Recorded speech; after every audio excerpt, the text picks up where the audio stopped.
Pecinta sirah nabawiyah, assalamualaikum. Alhamdulillahirabbil alamin.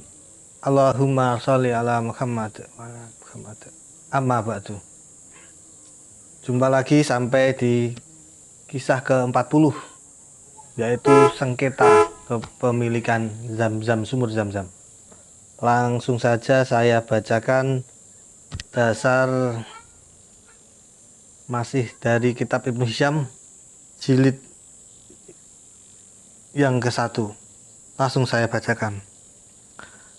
Abdul Muthalib mempersilahkan suku Quraisy mencari hakim yang disukai untuk sengketa kepemilikan sumur Zam-Zam. Pilihan mereka jatuh ke dukun wanita Bani Sa'ad Huzaim yang hidup di pinggiran Syam, yaitu sekitar 1293 km dari Mekah. Abdul Muthalib mengiyakan, lalu mereka berangkat.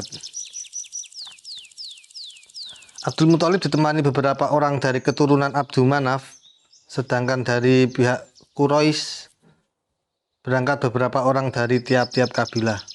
Ini maksudnya ini Abdul Muthalib sendiri juga orang Quraisy gitu pemirsa. Jadi semuanya orang Quraisy. Jadi dalam hal ini Abdul Muthalib bersengketa dengan suku Quraisy secara keseluruhan begitu.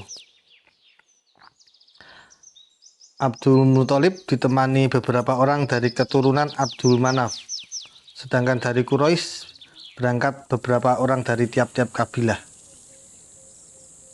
Kedua pihak bersengketa itu sampai di padang pasir tandus antara Hijaz dan Syam ketika air dari rombongan Abdul Muthalib habis. Mereka sangat kehausan dan berpikir akan mati karena di padang pasir yang luas, jarak ratusan kilo, ribuan kilo, mau minum di mana? Jalan 100 meter aja sudah seperti itu, apalagi ratusan ribuan kilo. Mereka lalu meminta ke rombongan sebelah. Dari rombongan Abdul Muthalib meminta ke rombongan sebelah, namun Quraisy menolak memberikan airnya. Pihak Abdul Muthalib akhirnya menghentikan perjalanan lalu menggali lubang untuk kematian mereka sendiri. Satu orang menggali satu lubang. Jika ada yang meninggal, kawannya tinggal mendorong masuk lalu menutup mayatnya dengan pasir. Memang seperti itu tradisi mereka, kebiasaan mereka di zaman dulu.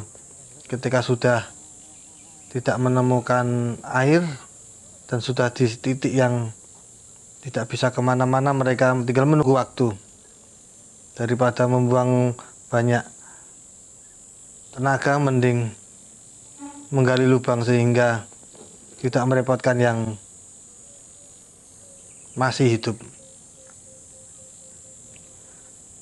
Pemirsa, di saat mereka tidak kuasa melanjutkan perjalanan dan sudah menunggu mati karena kehausan, Abdul Muthalib bangkit. Dia perintahkan kabilahnya untuk meneruskan langkah. Pokoknya bangkit gitu. Saat Abdul Muthalib melanjutkan perjalanan, tiba-tiba muncul air dari pasir yang diinjak untanya. Abdul Muthalib dan kabilahnya pun meneriakkan takbir. Allahu Akbar. Dia lalu turun minum air itu bersama kabilahnya. Mereka mengisi tempat air mereka sampai penuh. Abdul Muthalib kemudian memanggil orang-orang Quraisy yang menolak memberinya air. Minumlah kalian dan isilah tempat minum kalian. Orang-orang Quraisy ini sangat takjub dengan apa yang terjadi. Mereka lalu minum air yang ditemukan Abdul Muthalib dan kemudian mengatakan, demi Allah, masalah ini telah engkau menangkan, wahai Abdul Muthalib. Sungguh zat yang memberimu air di padang tandus ini, dialah yang juga memberimu Zam-Zam. Kejadian di padang pasir itu membuat Quraisy secara aklamasi mengakui bahwa Zam-Zam adalah milik Abdul Muthalib. Mereka tidak meneruskan perjalanan. Semua pulang ke Mekah, dan dengan Zam-Zam sudah diakui dalam genggamannya, Abdul Muthalib semakin mantap karena kekuasaannya. sebagai raja di Mekah. Pemirsa, sampai di sini dulu, lain waktu saya sambung lagi.